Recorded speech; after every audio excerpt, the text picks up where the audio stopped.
free my mind, open my heart with the whispers of truth, to live a conscious life, to live a conscious life on the growing edge, on the growing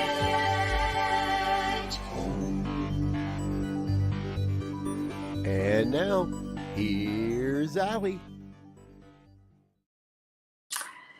Hello and welcome to Growing Edge Live. I'm so glad that you're here today.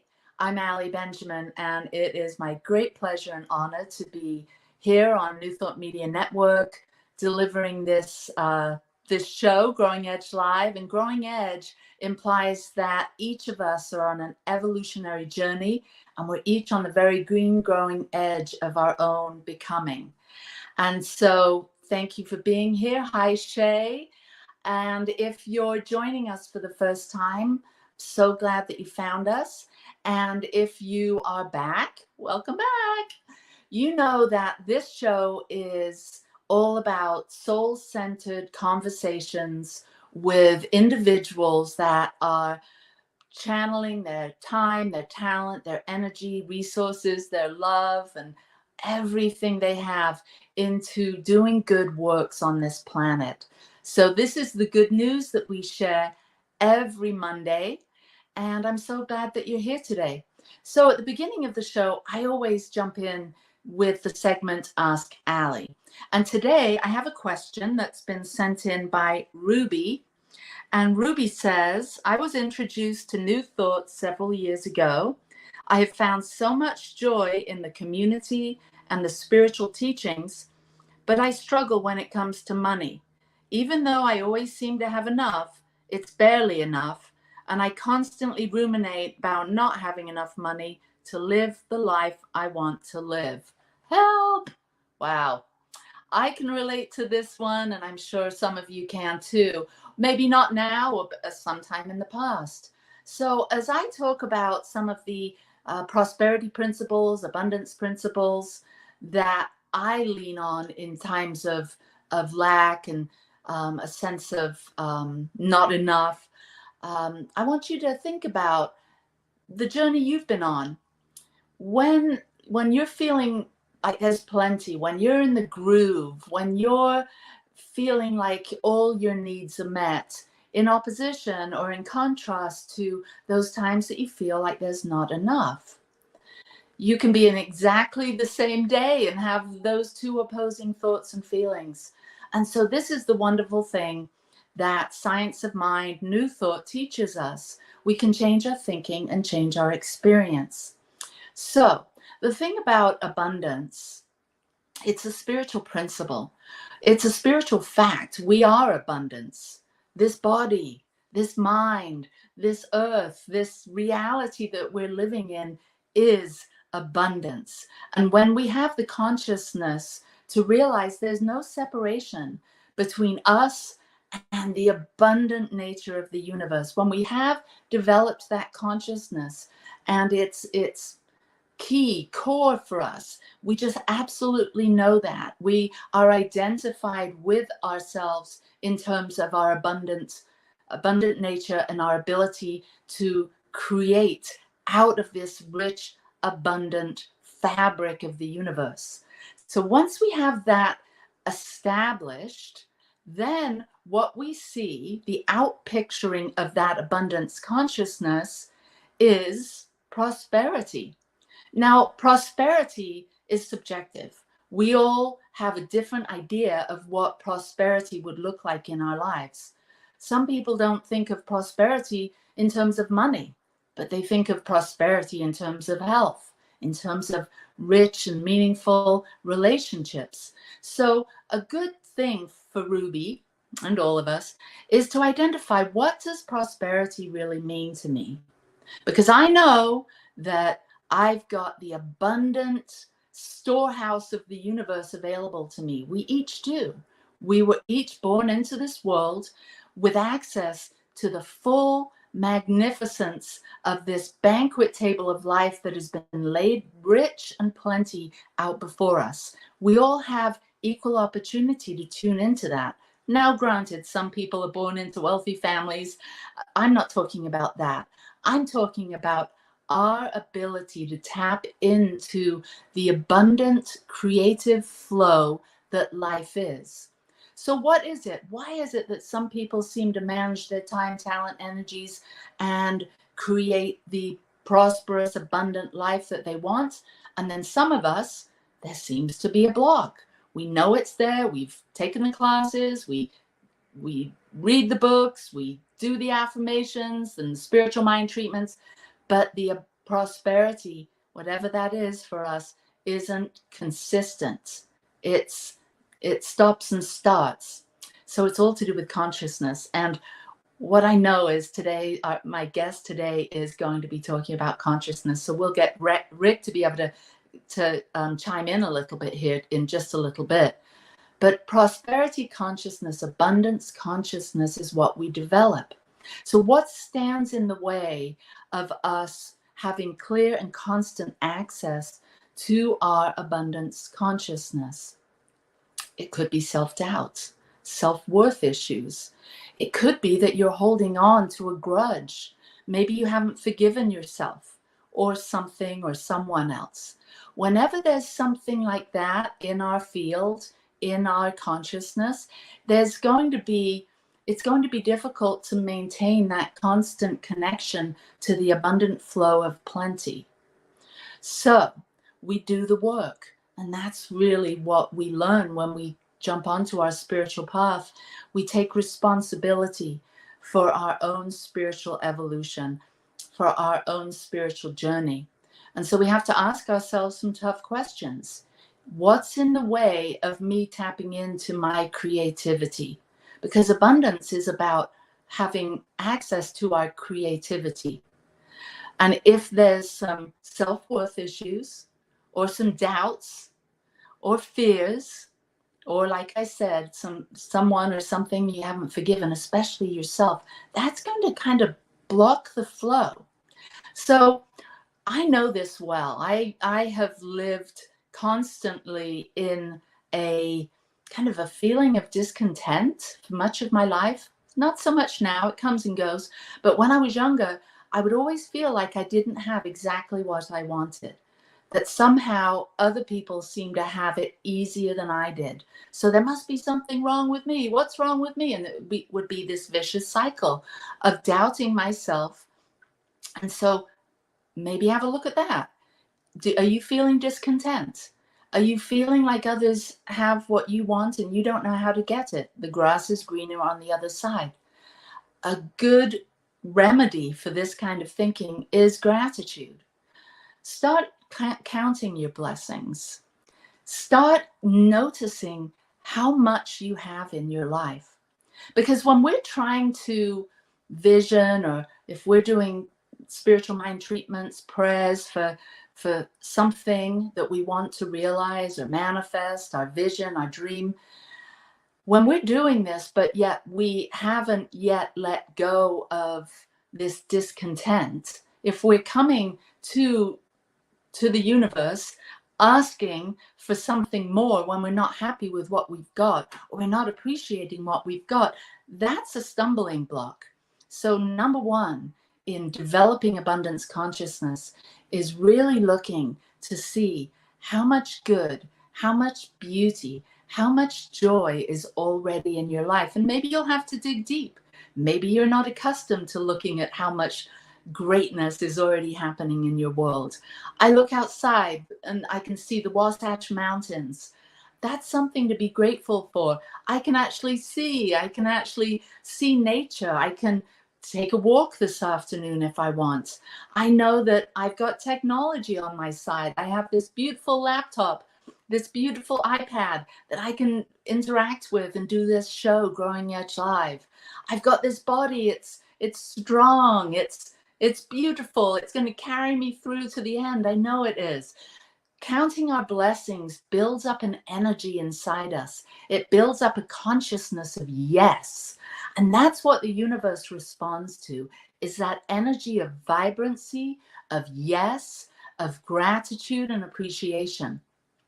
It said, some wise person said that we cannot have what we're not willing to become in consciousness. So we have to develop the consciousness for what it is we want. So if you want more joy, experience and acknowledge the joy that you have. Don't wait. Don't put it off. Go out there and have some fun. Grandchildren, pets, spouse, out there in nature, whatever it is that brings you joy, do more of that and feel grateful. Stay in the moment with that joy, with that gratitude.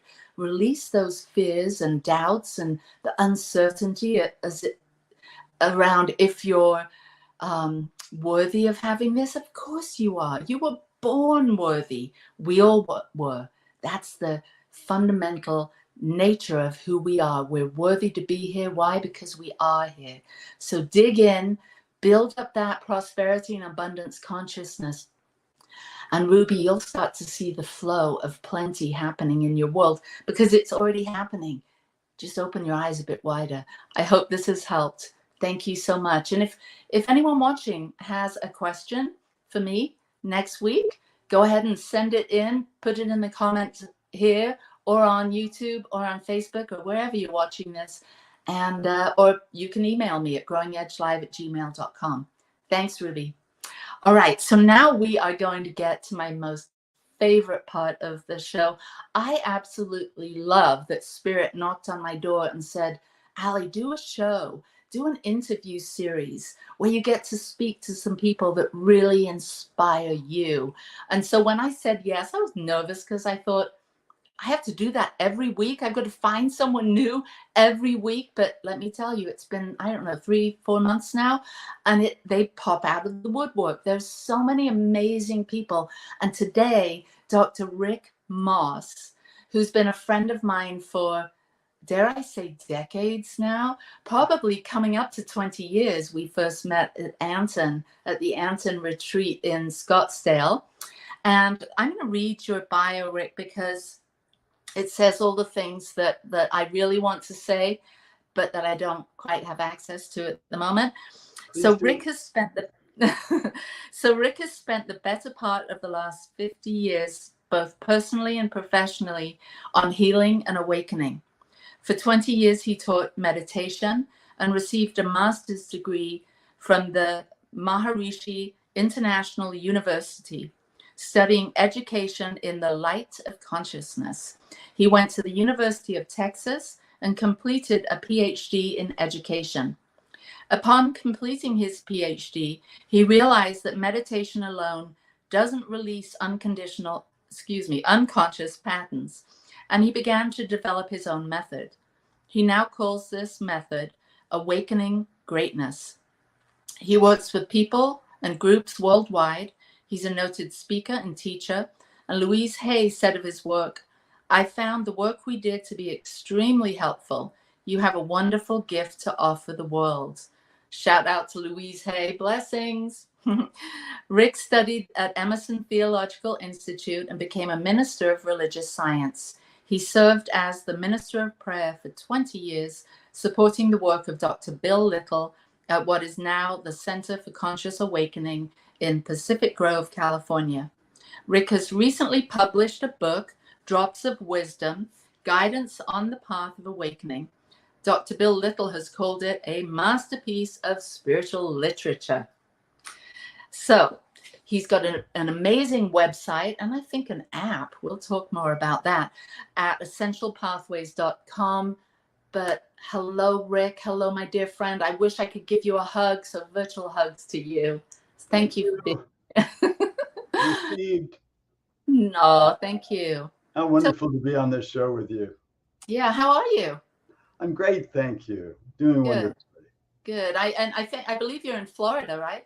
I am. I'm on this tropical island, and looking out the window, I see sea of green and ocean and bay and Miami skyline.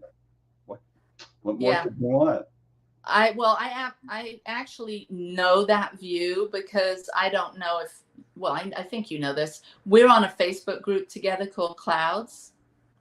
Right. And so we post pictures along with hundreds of other people, post pictures of what we're seeing in the sky, clouds and views and vistas. And so I always see your beautiful pictures of your view, and it's breathtaking. And I haven't posted too many. We just moved about 2 weeks ago to a new spot here in Farmington, Utah. And I have the most amazing view of the mountains and the sky too. So I'll be posting more. I look forward to seeing it soon.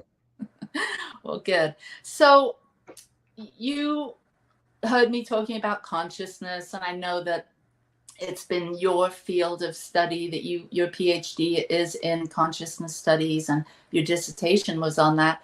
And coincidentally, I'm writing my dissertation as we speak on consciousness for my doctorate in consciousness studies. So, yeah, so I decided that I'm going to be leaning a bit on your book as I write. Excellent. So, yeah. So how did you get to be where you are? Obviously, you've spent decades meditating, studying on your own spiritual path. You have a particular evolutionary journey that has been talked about and shared in interviews and in your book and whatnot. What happened before that? Like, where was little Rick? And did you have an awakening at a young age, or when did that happen? Tell us how you got to be where you are today, starting with your younger Rick version. Well, I had a wonderful mother who was into Blavatsky and meditation. And one day she took me to our window in New York, looking over Central Park, and she pointed out a cloud, and she said, clouds are just energy. So everything, it's just energy. So if you don't want that cloud to be there, you can just send the energy to resolve it, dissolve it into space. And we did it, and it worked. So I'd say that was a pretty amazing moment in growing up. I would say my spiritual journey really began after reading autobiography of a yogi, Yogananda's book. That just opened the door, and I said, boy, that's it. That's what I want. I want that journey. And so I looked into SRF, which is what he recommended, and there wasn't one in New York, but there was Transcendental Meditation. So I went to the Transcendental Meditation talk, and within 20 minutes, I said, this is what I've been looking for. Within a year, I was in Spain becoming a TM teacher, and I truly believed that all you had to do was transcend, and everything in your life would change. It made so much sense. And so I did that for about 20 years and taught it with great passion. But at some point, I had to sit down and say, wait a minute. Here I am after 20 years later, and I still don't have a personal relationship with God. Mm-hmm. And I'm in a relationship thinking that I want emotional intimacy, and I don't have it. And something's wrong. If all I had to do was transcend, I wouldn't be facing these challenges. So it's a scary moment when you realize what you've been doing for 20 years isn't the entirety, especially in an organization that doesn't want to mitigate its approach with other people's approaches. So I had to sort of be willing to set out on my own journey. And prior to this, I had an incredible experience. I had food allergies, and I don't know if you know about muscle testing, but you put your arm out and someone pushes on it and you can get a yes or no response from your body. Well, with my food allergies, I had to find someone to pump my arm to find out what I could eat for lunch. And one day my wife at the time wasn't around. So I said, you know, there must be some way I can test myself. And my neck just went spontaneously like that. And I thought, well, this is great. Now I have food allergies and a tick. But that wasn't what happened. What happened was that I spontaneously came into an internal signal, an internal yes or no signal. And I used it for food, and it was incredibly effective. But once this awakening came, that I was going to have to find some way to address the patterns that weren't changing rather than just transcending, because it was obvious at that time that even in immersion in pure consciousness, when you come back in, the pattern can still be there. It's not that TM didn't help me tremendously. Within the first month, depression was gone. But there were a lot of patterns from childhood that were not dealt with. And so I found that I could use this yes, no to ask for guidance. What do I need to do? What truth do I need?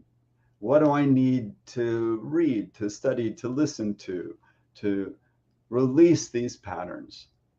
And that became really a central part of my journey. And I found that not only could I do it for myself, but I could test anyone who would be willing to either say yes or silently say yes and allow me to read their pattern and tell them where their stuff is coming from. So the bottom line to all of this is this. Our conscious mind is only 3 to 5% of our mental equipment. That means all the rest is unconscious. And I did stumble upon a wonderful teacher at the time. And what she taught was, if you want to see what you got, don't look at what you think. If you want to see what you want, don't look at what you think you want. Look at your life experience. And that was very eye-opening. So what does that mean? It means that we have this defective mental programming from past experience that gets in the way of the manifestation of our true and perfect wholeness. And they stand like roadblocks to our awareness of who we really are. Because we're not these egos, these limited self-identities. We are this transcendent field of pure being that is our divine nature. But getting there requires that we address the barriers that we have put up in the way. There's a great Rumi quote. It goes, do not seek for love, seek and find all the barriers that you have built against love. We may not know that we've built these barriers because the unconscious is unconscious.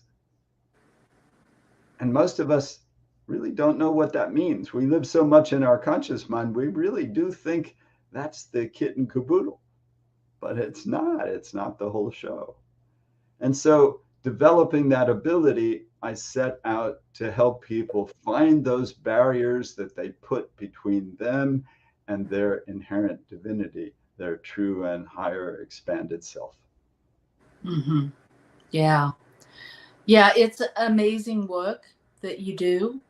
And we will talk a little bit more about it. I think you're going to be doing a little process with us, a clearing. I would love that. Yeah, that would be really great, because we'll see if anyone makes any comments about, what it is that blocks them or they perceive that is blocking them. So if any of you are listening and want to add a comment, so we can, Dr. Rick can address it, that would be great.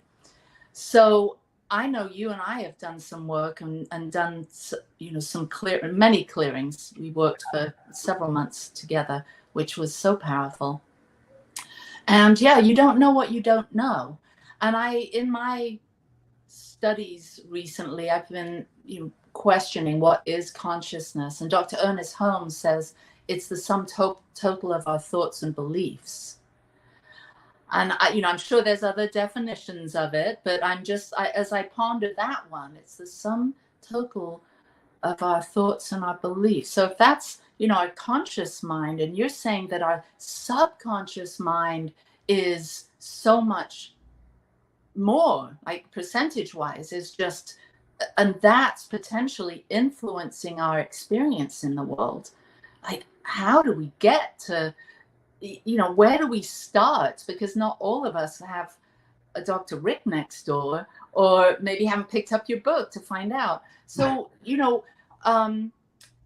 when you first started realizing, oh, wow, my life isn't going exactly, there's these patterns still running. I'm still experiencing some of these troubling situations, even though I've gone to Nirvana and back on my cushion.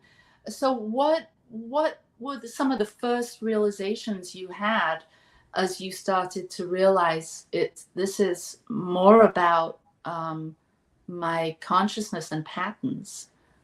I would say what started to come up for me was how much I didn't want to feel what I didn't want to feel. How much I stuffed into the unconscious from childhood. Experiences that I couldn't metabolize at the time. I think that the child mind cannot deal with a lot of challenging experience. They don't have the ability. And I think in a way, that's what the subconscious is really for, is for that child to take that stuff they can't deal with, abandonment, shame, horrific experience, and stuff it away until they're ready to deal with it. So yes, I think we were brilliant in stuffing these emotions away that we didn't want to deal with, but it doesn't mean that we can leave them there. And then our life starts to prove that to us. It reflects back what's going on. And challenges in relationship really reflect back on what we think and feel about ourselves projected out on our partner. So we have to start being willing to go and explore where we have hidden the hurts, where our blocks are, so we can bring what transforms them, which is love and light and truth. Love, light, and truth. Well, we're going to get more into that after we take a very short break. So thank you for being here, everyone. New Thought Media Network. We're going to go to a quick break, and we'll be back in a minute or two. Choice, your creative superpower. We have the power to manifest as we dedicate attention to our thoughts, but often miss opportunity to achieve the greatest good. Your superpower is waiting to be unleashed to unlock a fuller, more rewarding world for all. Join us every Thursday at noon Mountain Time for Choice, your creative superpower with Zoe DeMuro.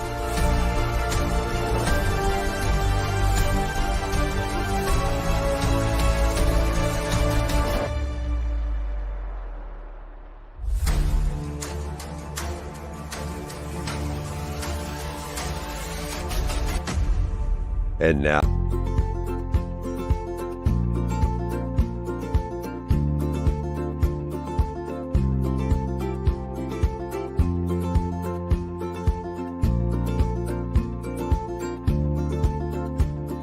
blessings, everybody. My name is Jafon Seeley. Could you imagine what is actually possible when we start honoring and recognizing our inherent worth, realizing that we are that which is assisting in co-creating our experience? And with that understanding, start recognizing that every human, every individual, everything that we interact with reflects that same inherent worth. It's not about an adventure, it's about the atmosphere of the consciousness of adventure, the lifestyle of adventure. How many people would say that their lifestyle is adventurous?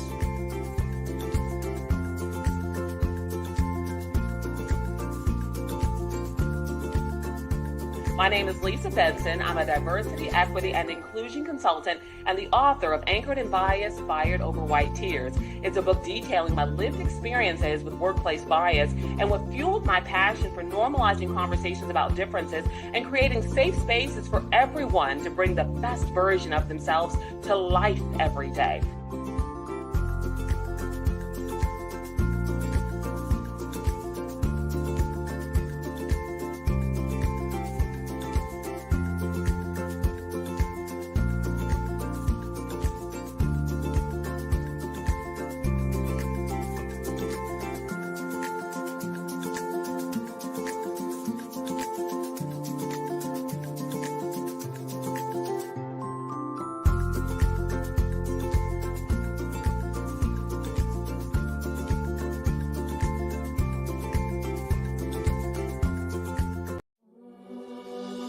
Free my mind, open my heart with the whispers of truth. To live a conscious life, to live a conscious life on the growing edge. On the growing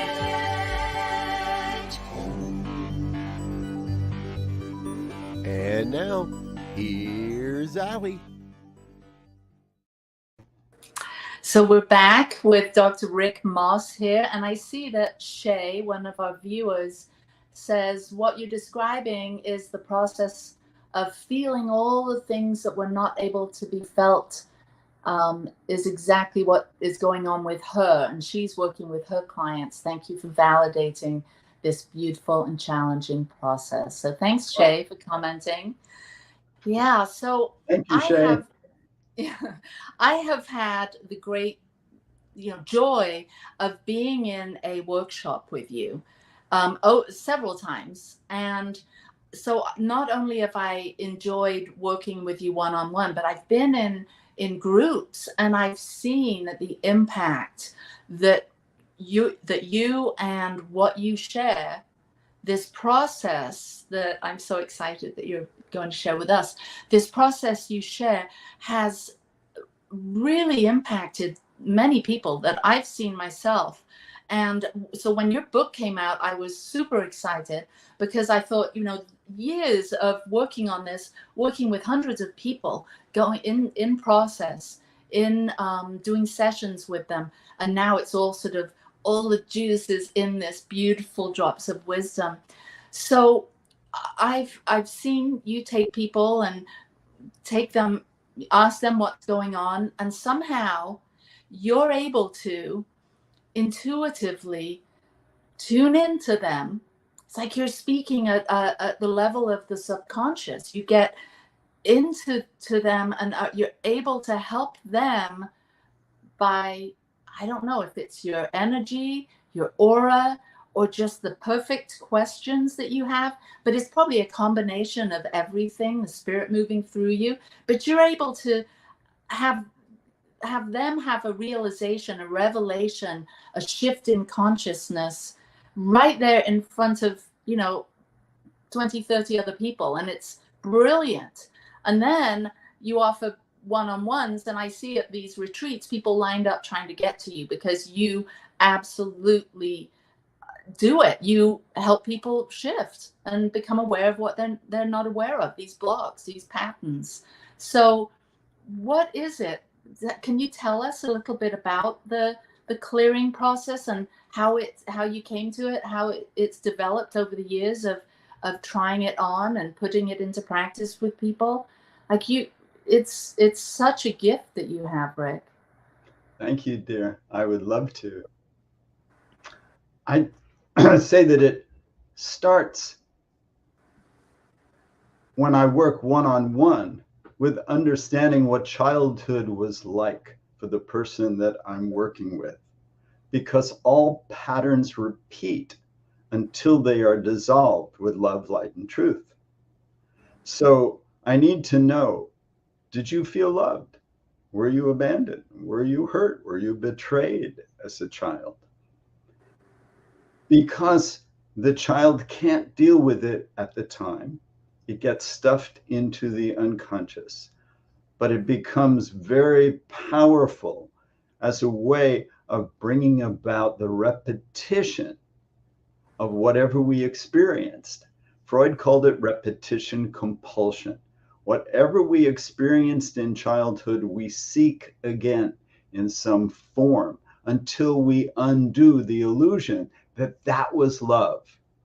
So we may have been neglected, we may have been abused, but we thought as a young child that was love, that we're so desperate for love to survive that whatever the attention is, we think is love. And until we change that programming, that's what we think. That's why it said we marry our parents. But that program can and has been changeable. The other thing to understand that's key to it is that the child mind is narcissistic. And that means whatever the child experienced in childhood, she or he thinks it's about them. I mean, this is enormous. So if mom and dad didn't love them, they think they are unlovable.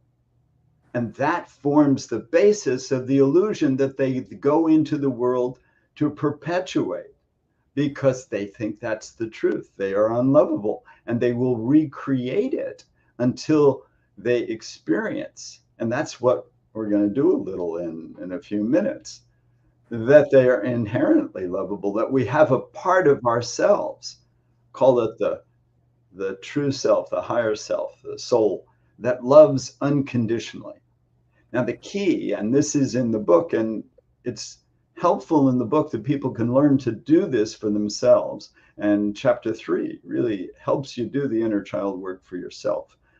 And so does my website, as you mentioned, that we need to be able to find within ourselves unconditional love. And it's totally different from conditional love. So what's conditional love? That's the ego's version of love. And what it means is, what do I get out of it? The ego's only thinking about itself ostensibly. So the ego's version of I love chocolate ice cream is, when I ingest it, it gives me pleasure. There's nothing about what we give to the chocolate ice cream in egoic love. But in the higher self, in the soul level, unconditional love is all about give. And when we extend and when it flows through us, when the God energy is just moving through us, what happens is that it heals us as we give it. And that's that incredible spiritual principle that I think I've actually heard you talking about too. And that is the difference between giving at a material level and a spiritual level. I give you $10 and I have $10 less at the material level, but I love you unconditionally, and I am filled with the love that I'm giving away. Not only am I not depleted, but I'm expanded and enlivened and enriched by the giving. So it's the unconditional love and presence, to be fully there, fully present with something, has a powerful effect. When you're fully present, when your mind is not divided, when you're not thinking about anything else, your energy field just becomes rich, powerful, and enlivened. And that has a profound effect. So unconditional love and presence. And then, as you'll see when we do this little inner child piece, and I hope you can see, and anyone listening can see, that if it happened 50, 60, 40 years ago, it's still in the unconscious until you clear it away. You can't just say that happened when I was young, get over it. Get over it is just ridiculous. That's not how the mind works. You look at the world today and you see that you just don't get over it by growing older. No, you got to do the work. You got to find the love, the presence, and open to the truth. So what kind of truth? Well, you'll see it, I believe, when we do the inner child process, but it sort of streams through me, and I don't always get to decide what streams through. Yeah. When the loving adult part of ourselves goes to the hurt child and tells the hurt child that it was never your mother or father's job to love you unconditionally, that it's my job because I'm you grown up. That's a powerful, powerful truth. It needs to be understood. I believe that we choose our parents, and we don't choose them necessarily because they're a fun ride, because they're going to activate the stuff that we need to be triggered in order to make our journey to wholeness. And so we have to get this stuff stirred up so that we get motivated to attention it. And then with that motivation, we'll be led to some support, some nourishment that will help us learn to forgive, love, expand, embrace the truth, and our lives will change. Yeah, beautiful. Well, I'm noticing that Shay has said, I was so gaslit. How would you work with the non-trust and difficulties making decisions that repeats after such abuse? Oh, so maybe I would love can we to do that? More time to answer that question in depth. But I would say, and maybe we'll experience this in a couple of minutes, a great question. I would say that when you find that part of yourself that loves unconditionally, you will ask yourself this question: could I harm that which I love unconditionally in any way while I love it? And you will answer it, impossible. I've never I must have done 20,000 sessions by now. I've never found one time where anyone could say, I could love unconditionally and I could harm that child at the same time. It may be the only thing we have absolute certainty of, that it's impossible. So, Shay, that's the beginning.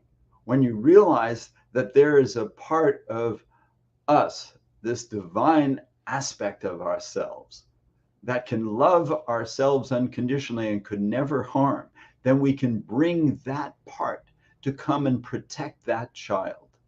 And again, we may not get to it in the few minutes that we have to do an inner child process. But what I do that really works, that you could test out for yourself, find that loving part that cannot harm. Ask yourself, could this part love if that child that I'm loving wasn't good at something like spelling? Of course.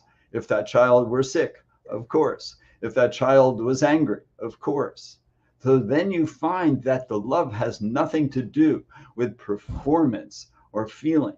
It's essentially flowing through you from God to that child. You're just the conduit. It's that unconditional love isn't manufactured, it's God-manufactured. It just comes right from God through us, and that is this power that transforms. And so then when you find that part of you that loves like that, tell the child, I'm going to surround you with 100 loving adults and create this atmosphere of safety around you. So if that person who hurt you in the family were to step into that circle of love, the love would be so strong that they would immediately forget why they came. And they would leave immediately if they couldn't love.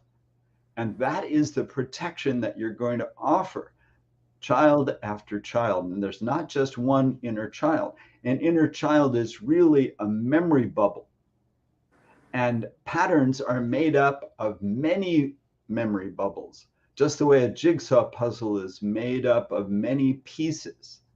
We have to extract those pieces. And every piece we take out of the puzzle allows us to see through the blockage to the light that is always there of our higher self. Yeah, you're giving us so much here, because what I'm hearing is that essentially we are responsible to be our own light, and that our own light and love and will be the thing that helps us to heal, to help us maintain joy in living, is by taking the responsibility, almost like reparenting ourselves. And for those that we were maybe abandoned by, or for Shay here who was gaslit, and I'm imagining, those parents that don't have the skills or the ability to love unconditionally, but are struggling and suffering from their own subconscious and their own wounds. And then we as little ones, just take in all that, and it's just an ongoing cycle within families of abuse and abuse and abuse, and it's mostly unwitting and unconscious. And so why don't we get to do a clearing, some inner child work, and take us away with this. Let me clarify one thing that you said that's so important. You said we. Let's not confuse the we with our ego, because the ego doesn't love. It's got to be from the higher self. Okay. All right. Yeah. Cool. All right. So I have 10 minutes, right? Here goes. I'm going to start with a little opening prayer. All healing we do in the name of God's love. We give thanks for this opportunity to release the binding influence of the past. We call on God and invite the presence of goodness and peace and light and love to facilitate this healing for all listening. So be it.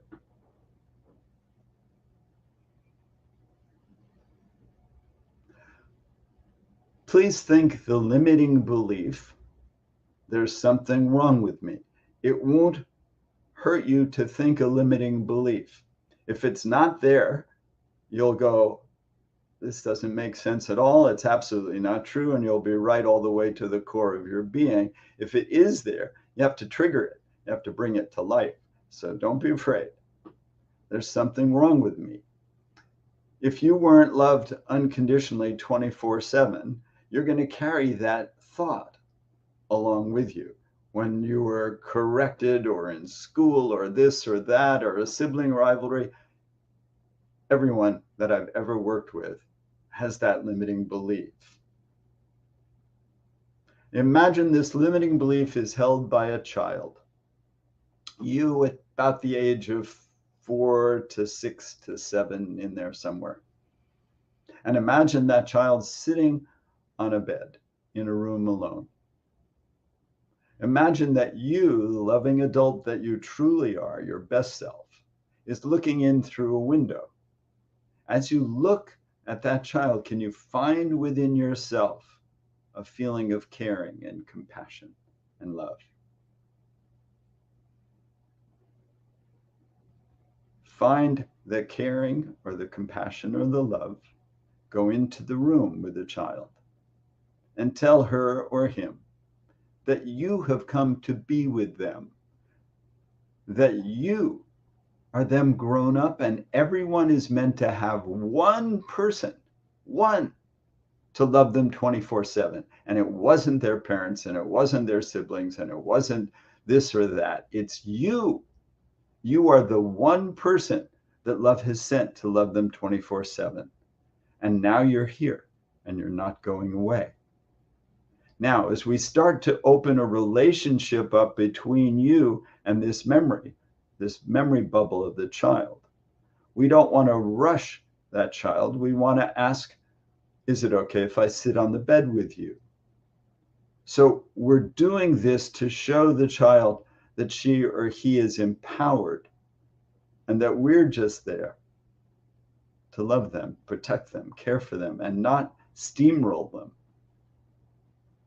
If the child will let you sit down, sit down.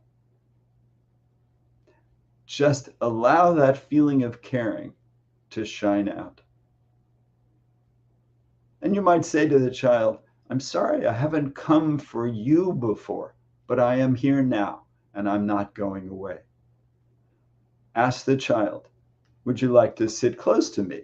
Would you like my arm around you? Would you like a hug? What would you like? And you have to feel into, we call that a felt sense. Use your felt sense and feel into what that child is saying. If the child will let you give her or him a hug, do so. And imagine enough time goes by. Subconscious can't tell the difference between real and imagined. So as you imagine enough time goes by so the child relaxes with your presence, it will be happening at the right level. Now imagine that you're now interacting with the child, maybe playing a game or reading a book or coloring. So there's interaction going on. And now imagine a whole day of that love through interaction. At the end of that day, ask yourself, how's that child feeling? Now, let's imagine a whole week of that. What if you were there every moment looking out for that child, protecting her or him?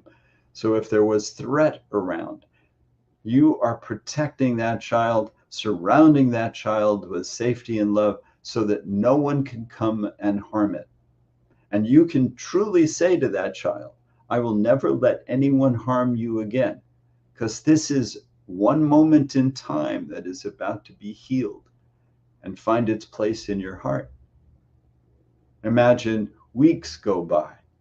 Now we're doing this a little quickly because we only have a few minutes, but it will still work. So imagine you've been there for 2 weeks loving that child nonstop. How is she or he doing? Good. And now we expand it. Subconscious tell the difference between real and imagined. So the question is, if you've been there loving that child nonstop, protecting that child nonstop, giving that child all that she or he needs, how are they doing? How are they feeling a month later? So you may start to feel the child feels more alive, more present. I would say this is really happening in your unconscious. Now, as you think a year goes by, feel the love. That's what's doing the work. Imagine a year of that love nonstop, respect, honoring, love, and look to see how the child's doing after a year. You may feel an upsurge of strength in that child. And let's go for another 2 or 3 years so we honor this time frame. So let's say that child is 10 now. You've been loving that child nonstop. Now the key to doing this is that child at 10 was not you at 10. That child at 10 is a different part of you that's manifesting. It's a different aspect of the diamond of your true self that is revealing itself. So don't try to make the child at 10 what you were like. Just answer the question, what is she or he like? And if we had time, we'd grow that child all the way up to adulthood. And then you would have a chance to experience what you were like in this part of your mind without your stuff. Just experiencing a clarity of your true nature that has been revealed and now will never be hidden. It's always there. You can do this on my website. You can work there actually for free. You can use the book. I do individual sessions, which I love doing. And this work, it's really holy to me. It's very powerful. Yeah. And so we ask that this healing be integrated through all time, space, dimensions, and interdimensions, throughout the hologram of life and existence, which is to say, through every part and particle of our being. And so it is. And so it is. Wow, that's amazing. I really got a sense of, being that young me growing up with that kind of attention and concern and love, and how I was different at age 10, how I was different as a teen, Yes. and how I'd be different now. And this is just such a, it's not simple or easy, but it kind of is, it's not, but it is. And we can do this for ourselves. And I think the whole point is to build the consciousness of who we really are under the muck and the mire and the old stories, and so that brilliance, that diamond self, the essential self, can then be here in the now moment, creating whatever it is we want to create. That's beautiful. I love the way you said that. We're building an experience of our authentic self. We're building it one jigsaw piece at a time. But every time we know ourselves to be loving, caring, protective, all those beautiful things, we experience it as ourselves. It's not intellectual, it's experiential. And so it's undeniable. It is. Wow. Thank you so much, Rick. That was really powerful. Here we've got your website. Yep, you can go there. Been there. Oh, there's your book. Hi, book. Yeah. And I know that I was a part of the book study that you did, and I'm imagining there's groups in spiritual centers and in corners of the world that get together to discuss your book. I would love to do another group. If there's someone that would like to organize another reading group, I would love to be part of that. I just don't have the time to do the organization part. But if you're interested in that, send me an email and we'll talk about it. Okay, we will. And I will be sharing more about our conversation today and this beautiful book. And I, again, want to say thank you, Rick, so much for being here. Thank you for being a rock in my life and helping me to shift through some of the dark times. It's been really, truly, you've been a blessing in my life. And thank you for being here today. Wow. I think that you're doing such wonderful work on this planet. The thought that I have contributed even a little bit to that is just thrilling to me. Oh, thank you.